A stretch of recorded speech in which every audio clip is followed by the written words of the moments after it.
And welcome back, everyone. We're here to our set 2 of our next group. It is going to be a Complexity's Ghostly User up against MTW Supernova, as Relk is laughing in the background. I think we've just seen something, as we'll skip straight through this intro.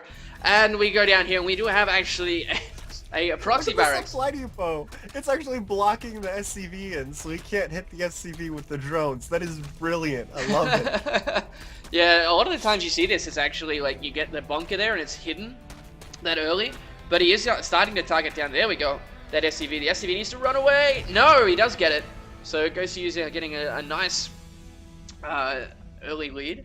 Well, not a lead, but he knows what's going on at least. So we do have him as our red Zerg down here at the bottom left. And of course, the person doing the frustrating things is going to be up here at the top right. He has a gas already. He actually left with the drones because he killed the SCV. And he did bring another one. It was already kind of on the way and has started a bunker. And now he's checking around. He's going to get down here in time. But if the SCV decides to misbehave, it could wind up on the wrong side where he can't stop the bunker from finishing. The other Marine was built on the other side with a good usage of the rally point. The bunker is going to finish unstable. Yeah, but can the Marine get inside? Nope, it's not. But the bunker is going to finish at the very least. We're going to get one Marine straight into it. He's trying to get a nice round on it at the same time. One Marine, there we go. He's probably just going to target down drones. No, he's not actually. He's going to target down the Zerglings, and he's going to be forced away. This is not going all that well here for Supernova, but he does have a factory over here at his main base, and Ghostly User has seen it.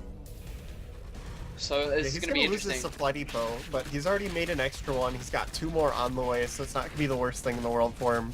It doesn't even completely supply block him, so Supernova was planning ahead. A lot of people, when they do that kind of thing, and they have a supply depot way out, and it dies, they get supply blocked. So props to him for not letting that happen. And now he's got the scouting barracks just flying around on the map, going, what's going on? So he might be just going straight into mech here since the barracks is flying around and he's not building another one. Yeah. Does drop a starport right under Ghostly User's Overlord. So he's just totally not caring about giving away scouting information. And if he is going for mech, he's got to be careful with this barracks, because I remember in our last FX Open Invitational, we had a lot of Terrans who were going mech, and they're using their barracks to scout, and they kept getting caught, and then they couldn't make additional factories when they want to, and it kept costing them games.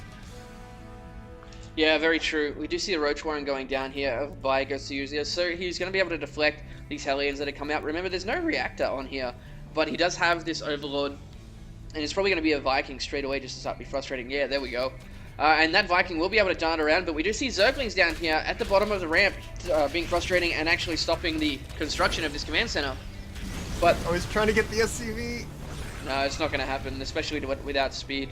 But remember, we do not have speed started at all just yet. Yeah, he's going to skip straight into the Roaches. He made the Zerglings to help get that bunker out of there. And it was a pretty good defense by Ghostly User. And now he's got the Roaches on the way to deal with any sort of Hellion pressure. He doesn't have an extra Queen, which you would usually see in this instance, because, well, the Roaches aren't quite out yet. The Hellions are going to get up into the mineral line and get a few shots off. Neither mineral line is very saturated, though. There's only 24 drones, and I think that's actually going to be helpful to Ghostly User right now, because otherwise he would have lost more drones to these Hellions. Yeah, that's very true. He's going to clean these up anyway. It looks like he is going to try and be aggressive with these with these Roaches, but we do see a tech lab going down on that barracks. We also see a reactor on the factory as well, and a reactor also on the starport. So Supernova reacting to this a little bit strangely, but there we go. That makes more sense. He's putting up barracks underneath it. I was like, what is that reactor going to do on that starport? There's not really much he can do. We do see Marauders coming out now to stop these Roaches coming forward. There's going to be enough coming out on the field. There's going to be at least one on the field by the time it gets there, and being in that bunker is going to be fine. This is a really tricky build from Supernova. If you look at this, there was an Overlord flying over this the entire time, and his entire build was screaming mech. Mech, I want a mech. And then he's actually switched into triple barracks with double reactor. The problem is, these Roaches are coming up and he's going to scout it. But it was a really cool idea. But it would have worked a lot better against the Zerg players trying to go for the quick 3 hatches. And Ghostly User looks like he does really just want to apply a lot of pressure. He's getting a good number of these SCVs. Some of them actually loading into the bunker to avoid the Roaches. Nice job. Well, either way, he's losing on that trade right there with the resources lost. Losing that many Roaches can never be worth it, especially if you only got a couple of SCVs. And we do see the transition coming in here from Supernova now. Looking back at Ghost User's base, we do see 16 drones in production, so he's going to start rocketing ahead in the worker count. And he's going to be quite ahead, actually. There's only 28 SCVs here for Supernova. Yeah, it was good scouting information, though, because like I was saying, the opening build was kind of like, it was giving a lot of tells that would lead to you normally thinking he's going to mech. And then he switched into this bio style. Now he's actually switching into Cloak Banshees, so he's just being really tricky with his tech switches.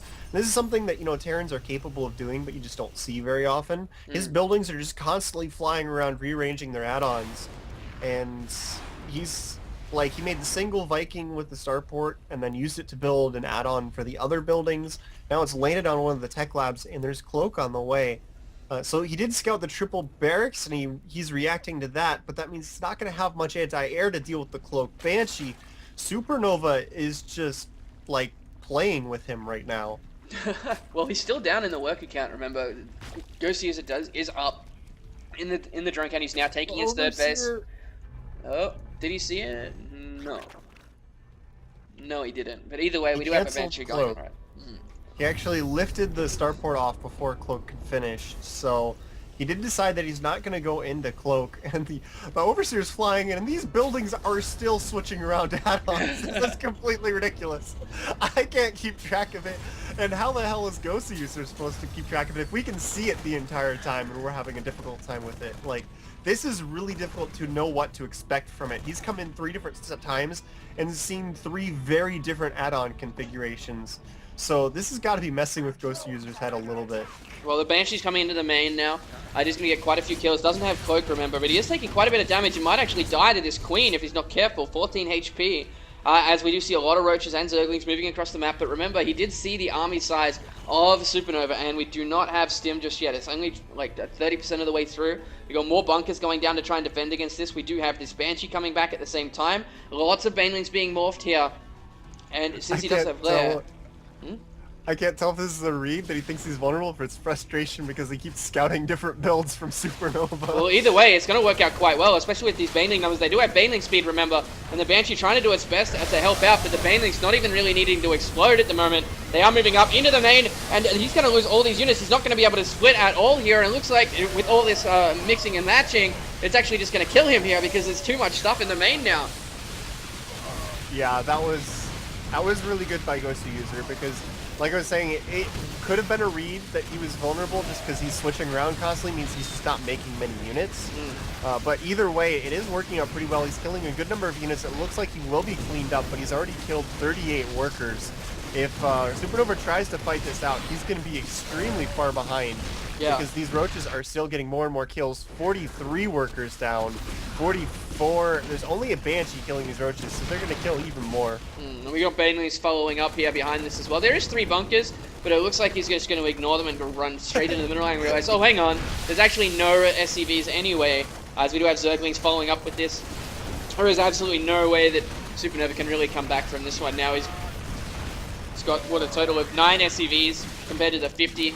And the Zerglings running amok in his base, so even after all that back and forth, it was just like this one attack just came out and killed him, so... Yeah, like I was saying, this kind of like mental mind games probably would have worked better against a really quick 3 hatch style of Zerg player. Since Ghost User was sticking on the 2 base, didn't go straight to the 3rd, and then was making more units, it just didn't work out as well. Yeah, absolutely. So there's the GG, and we do see Ghost User taking game number 1. We'll be right back with game number 2 and see if Supernova can bring it back.